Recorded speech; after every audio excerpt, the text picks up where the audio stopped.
Please like, subscribe, and share. Make sure to press the bell button for notification of new videos. Thank you.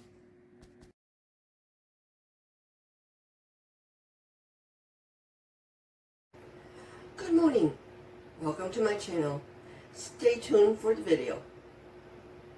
Hello, for this section of the video, I will be discussing the advantages and disadvantages of real versus artificial flowers. First, the advantages for real. It smells good and it looks real. The major disadvantage is that it doesn't last long. It would trigger your allergies, limited ideas to your displays, and you definitely have a limited selection due to the fact that it's seasonal. Now for the advantages of artificial flowers. The first advantage would be that it lasts a long time. It's not like the real ones where it dies right away. The second one is it won't trigger your allergies. The third and fourth one goes hand in hand, is you have unlimited selection and unlimited ideas.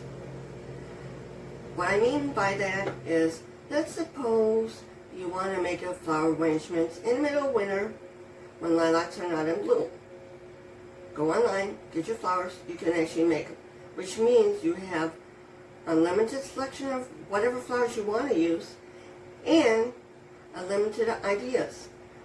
With the real flowers, you are actually limited to seasonal flowers. That's a big difference.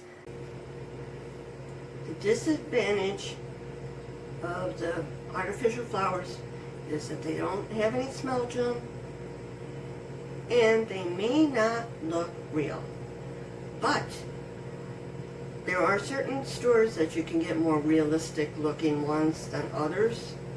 Like, for example, I go to Hobby Lobby when I want the most realistic looking. They're not as cheap as Walmart, but Walmart will do in a pinch too. Stay tuned for how to actually combine different items.